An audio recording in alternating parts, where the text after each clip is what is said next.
Well, let me begin by referring to something that I've already discussed. That is, if it is correct, as I believe it is, that a fundamental element of human nature is the need for creative work, or creative inquiry, for free creation without the arbitrary limiting effects of coercive institutions, then of course it will follow that a decent society should maximize the possibilities for this fundamental human characteristic to be realized. That means trying to overcome the elements of repression and oppression, destruction and coercion that exist in any existing society, Paris for example, as a historical residue.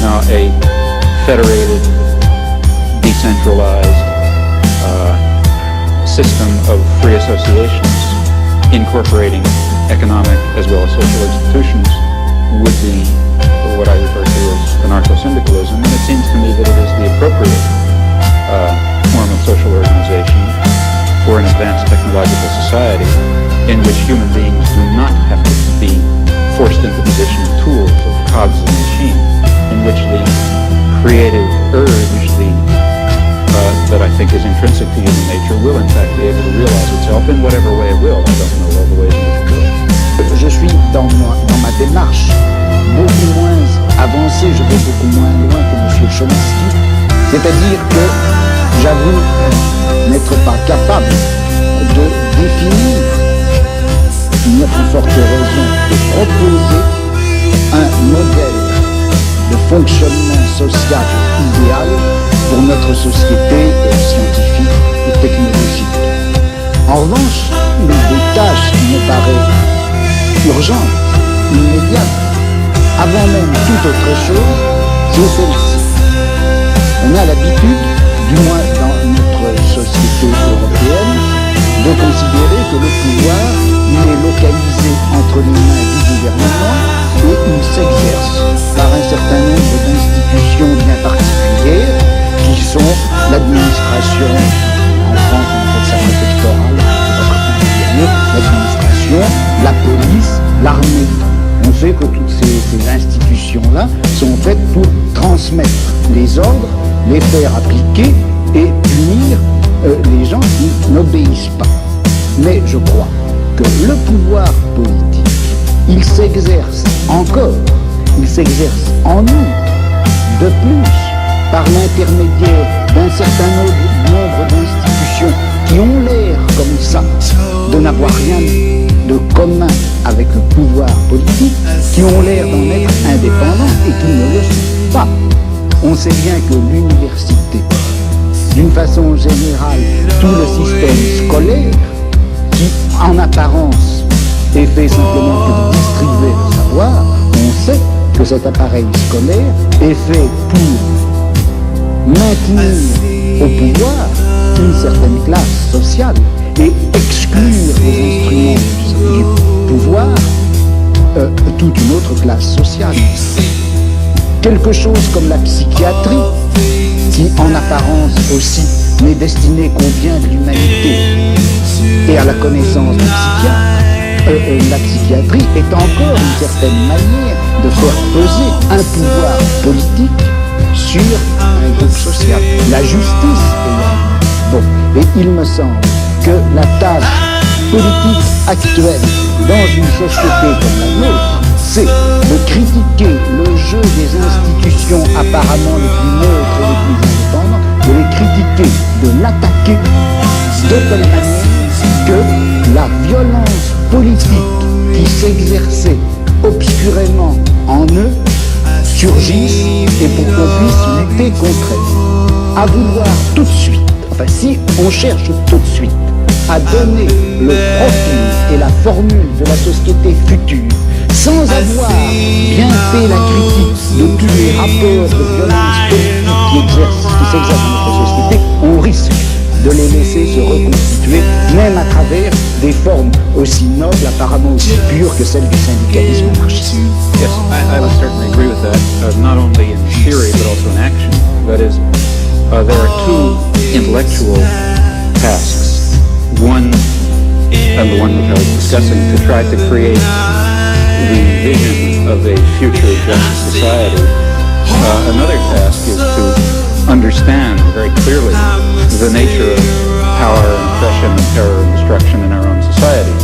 And that certainly includes the institutions we mentioned, as well as the central institutions of any industrial society, namely the economic, commercial, and financial institutions, in particular in the coming period, the great multinational corporations, which are not very far from us physically tonight. Those are the basic institutions of oppression and coercion and autocratic rule that appear to be neutral. After all, they say, well, we're subject to the democracy of the marketplace.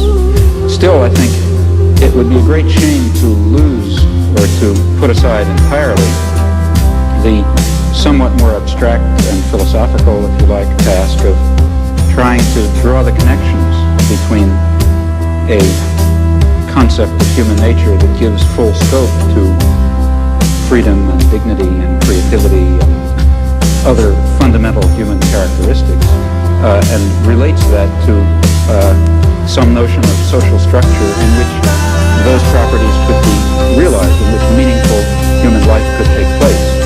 And in fact, if we are thinking of social transformation or social revolution, though it would be absurd, of course, to try to draw out in detail the point that we're hoping to reach, still we should know something about where we think we're going. And such a theory may tell it to us. Oui, mais alors là, est-ce qu'il n'y a pas un danger? S'il dit qu'il existe une certaine nature humaine, que cette nature humaine n'a pas reçu dans la société actuelle les droits et les possibilités qui lui permettraient de se réaliser. C'est bien ce que vous avez dit. Et si on admet cela, est-ce qu'on ne risque pas de définir cette nature humaine à la fois idéale et réelle, cette nature humaine cachée et réprimée jusqu'à présent, est-ce qu'on ne risque pas de la définir dans des termes que nous empruntons à notre société, à notre civilisation, à notre culture? De sorte que, est-ce que la notion de nature humaine, vous-même, en commençant, vous reconnaissiez, je crois qu'on ne savait pas très bien ce que c'était que cette nature humaine. Alors, est-ce que risque pas de nous induire en erreur? Vous savez que Mao Tse-tung parlait de nature humaine bourgeoise et de nature humaine prolétarienne. Et je considère que c'est pas la même chose. Well, you see, I think that in the intellectual domain of political action, that is the domain of trying to construct a vision of a just and free society on the basis of some notion of human nature, in that domain we face the very same problem that we face in immediate political action. For example, to be quite concrete, a lot of my own activity really has to do with the Vietnam War, and a good deal of my own energy goes into civil disobedience. Well, civil disobedience in the United States is an action undertaken in the face of great considerable uncertainties about its effects. For example, it threatens the social order in ways which, let's say, one might argue bring on fascism. That would be very bad for America, for Vietnam, for Holland, and for everyone else. So there's a danger, that is one danger in undertaking this concrete act. On the other hand, there's great danger in not undertaking it. Namely, if you don't undertake it, the society of Indochina will be torn to shreds by American power. And in the face of those uncertainties, one has to choose a course of action. Well, similarly, in the intellectual domain, one is faced with the uncertainties that you correctly pose. Our concept of human nature is certainly limited, partial, socially conditioned, constrained by our own character defects and the defects and the limitations of the intellectual culture in which we exist. Yet at the same time, it's of critical importance that we have some direction, that we know what impossible goals we're trying to achieve if we hope to achieve some of the possible goals. And that means that we have to be bold enough to speculate and create social theories on the basis of partial knowledge while remaining very open to the strong possibility, in fact, overwhelming probability that, at least in some respects, we're very far off the mark. Il me semble que de toute façon, la notion même de justice fonctionne à l'intérieur de la société de classe comme revendication du côté de la classe opprimée et comme justification du côté de la classe oppressée. I don't agree with that. Et dans une société sans classe, je ne suis pas sûr qu'on ait encore à utiliser cette notion de justice. Yeah. Well, here I really disagree. I think that there is a sort of an absolute basis. If you press me too hard, I'll be in trouble because I can't sketch it out. But some sort of an absolute basis ultimately residing in fundamental human qualities in terms of which a real notion of justice is grounded. And I think that our existing systems of justice I think it's too hasty to characterize our existing systems of justice as merely systems of class oppression.